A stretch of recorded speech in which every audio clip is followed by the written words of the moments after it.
Eu sou Adriano Pedrosa, diretor artístico aqui do Museu de Arte de São Paulo, Assis Chateaubriand.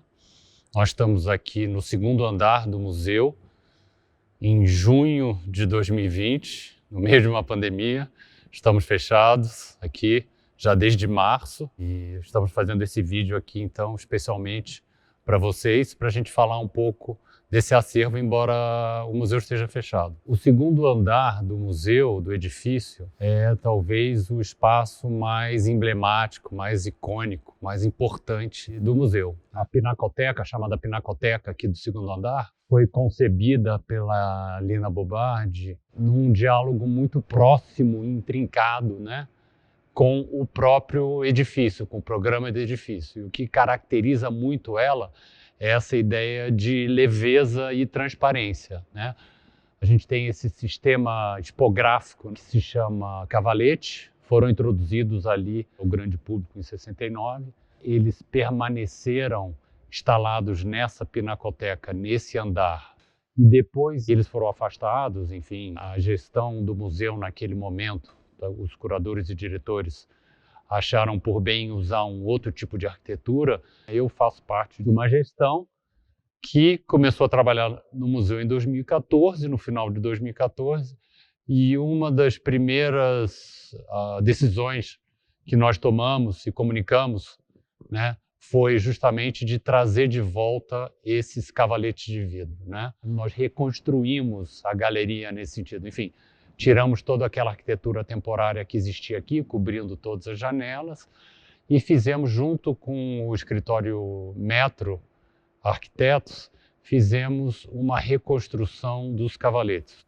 Olhando para as fotografias, sobretudo para essa fotografia de 1971, que é uma fotografia preta e branca, você vê que a pinacoteca era organizada de acordo com conjuntos e escolas um pouco regionais. Então você tinha arte brasileira toda junta, arte italiana, arte francesa, arte inglesa, em conjuntos dessa maneira. Quando reconstruímos a pinacoteca, apesar da gente ter olhado para essa fotografia para saber qual era o volume, a densidade que a gente achava que poderia começar a trabalhar, né? E aí que a gente chegou nessas 120 cavaletes, nós decidimos não fazer uma cópia exata da disposição das obras. Então a gente optou em fazer uma disposição cronológica, começando lá pelo século XIV, XIII, lá no começo da galeria, vindo até o contemporâneo. Então onde a gente está hoje era justamente o contemporâneo, e aí a cronologia seguia, a princípio, de uma maneira bem rígida, numa espécie de meandro, né, circular até o final da galeria, mas fazendo sempre muitas mudanças e, na verdade, adensando, né? Aos poucos a gente via que ia se adensando cada vez mais o número de obras, as justaposições de obras, né? Os cavaletes têm essa coisa muito interessante, que apesar da obra precisar ser preparada para o cavalete, ela tem que entrar numa moldura especial, receber às vezes uma contramoldura, essa barra de aço que prende ela no vidro, né? Uma vez a obra preparada, é muito fácil, muito simples, né? Você trazer um cavalete, colocar o cavalete ali e pendurar a obra no vidro. Então isso permitia a gente fazer muitas mudanças. As mudanças chegam a ser talvez uma vez a cada 2 semanas. No ano passado, então, nós resolvemos inverter a cronologia. Começar com o mais recente, lá na primeira fila, vindo para o mais antigo, é onde a gente está nesse momento. Um espírito que a gente sempre tentou perseguir com a pinacoteca é esse espírito do múltiplo, diverso, inclusivo e plural, né? O museu, claro, é conhecido pelo acervo europeu, que é considerado a coleção de arte europeia mais importante do Hemisfério Sul, com um foco especial na arte francesa do século XIX, né? Com Cézanne, com Manet, com Monet, com Van Gogh, Escola de Paris, Renoir, Modigliani, entre muitos outros, né? Várias obras desses autores e algo de fato muito especial. Mas com esse acervo, logo que nós chegamos, e, enfim, discussão também, numa rediscussão da missão do museu, nós achamos importante refletir isso na própria Pinacoteca, né? Então, por exemplo, a chegada do comodato de arte pré-colombiana da família Landman, né, o comodato Masp Landman, foi algo bastante importante que nos permitiu, por exemplo, fazer essa justaposição dessa pintura do Rafael, né, com essas urnas funerárias Marajoara, né, da coleção do comodato Landman, né? Então é um tipo de justaposição, de fricção que nos interessa bastante. O Acervo em Transformação, que é o título dessa mostra, tem esse foco em ter um display, né, uma coleção sempre em transformação, sempre em mudança. Então, quando a gente deixa a nossa coleção do acervo sempre em transformação, a gente quer questionar justamente essa ideia de uma ossificação, de uma história da arte mais estática, de uma história da arte mais canônica tradicional. Essa é a ideia, né? Ele deve, de alguma maneira, registrar e refletir o programa do museu ao longo dos anos, o programa de exposições do museu. E aí a nossa ideia é sempre tentar fazer com que uma amostra possa, de alguma maneira, refletir no acervo. De que modo, né? Nós sempre buscamos fazer alguma espécie de aquisição, como nós não temos formalmente um orçamento de aquisição de obras, ela é sempre feita através de alguma espécie de doação, seja do artista, seja de um colecionador. Claro, isso em geral são artistas que a gente considera também lacunas, né? Então é o caso, por exemplo, da Tarsila do Amaral, essa composição figura só, que é um comodato do Ronaldo César Coelho. O Pedro Figari, nós conseguimos uma aquisição, era um artista que a gente não tinha na coleção. A Sônia Gomes é uma artista que fez uma exposição em 2018. A Lúcia Laguna também fez em 2018 e doou uma obra para o museu. A Terezinha Soares foi uma individual que nós fizemos em 2017, ela doou uma linda obra para a gente também. Ana Maria Maiolino era uma artista que tinha feito uma exposição já anteriormente, em 2012, 13 aqui no museu, e aí nos ofereceu também uma doação. Ou seja, há sempre essa ideia de que, na medida do possível, né, quando a gente faz uma exposição individual, a gente tenta também trazer uma doação para a coleção, para o acervo do museu.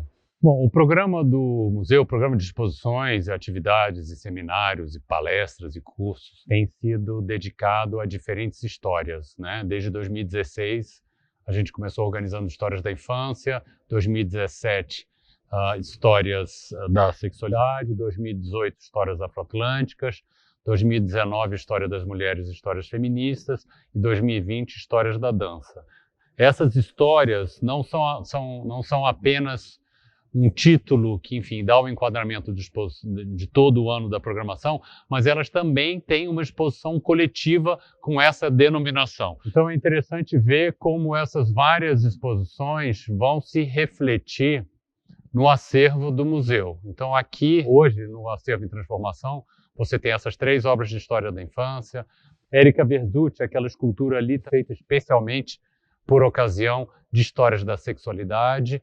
A Hulda Guzmán, essa pintura aqui também, uma aquisição feita, doação da artista e uma obra feita especialmente por ocasião da mostra. Eu acho que hoje aqui, em 2020, o conjunto mais emblemático que a gente tem exposto é o conjunto que vem das aquisições de histórias afroatlânticas em 2018, né?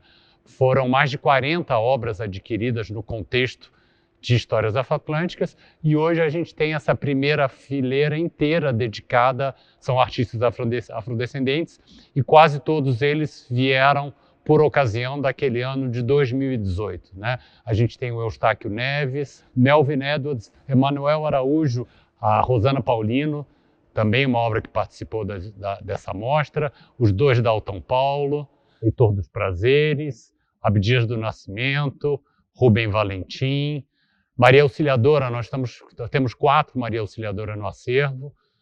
Quando chegamos aqui em 2014 havia apenas uma. o Jaime Laureano participou da exposição Histórias Afroatlânticas, assim como o Flávio Cerqueira, com aquela escultura que virou uma obra emblemática do acervo. Um outro programa, eu acho que bastante rico, foi o programa de intercâmbio com museus estrangeiros. Pensando nessa ideia do acervo em transformação, como é que a gente consegue manter esse nosso acervo com uma certa diversidade, uma certa transformação? Então nós trouxemos essas obras. Em 2019, no ano passado, trouxemos 18 obras do Museu de Arte Contemporânea de Chicago, inclusive algumas delas ficaram ainda por mais de um ano, vão ficar 2 anos. Uma delas é a Cindy Sherman, essa fotografia que a gente vê aqui, e a outra é uma escultura, um trabalho do Félix González Torres, que está ali ao final do corredor.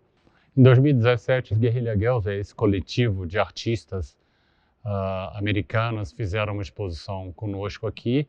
Elas têm esse cartaz que elas fizeram a contabilidade de alguns museus, que é a percentagem de artistas do acervo que são mulheres e a percentagem de nus que são femininos. Na ocasião, em 2017, quando elas fizeram a mostra, 6% das artistas no acervo em exposição eram mulheres e 60% dos nus são femininos, né? Que é um desequilíbrio enorme, que a gente coloca isso como algo que a gente deve, enfim, tentar endereçar, e a gente vem endereçando esse assunto, e desde então, a última contabilidade da montagem atual, nós já estávamos chegando a 25% das artistas que estão nessa mostra, no acervo em transformação. Aquele ano de 2019 nos permitiu adquirir quase que 300 obras de artistas mulheres como um resultado de todo ano que nós trabalhamos, enfim, com várias amostras individuais e também a exposição coletiva. Então é um tipo de trabalho que a gente consegue fazer. A gente certamente planeja fazer isso também no contexto de histórias indígenas, que é outro ciclo fundamental para a gente poder endereçar essa questão da presença indígena no museu e da presença indígena no acervo, né? Desse modo, toda essa programação, esse esforço que a gente faz de pesquisa, de produção, de curadoria, nas exposições temporárias, ele fica na história do museu, registra, deixa de fato um resíduo importantíssimo, né? Ainda que seja uma obra, 2 obras ou 300 obras, no caso das histórias das mulheres, foi realmente excepcional, ele deixa esse resíduo na história, né? Registrado de fato no acervo e na história da instituição.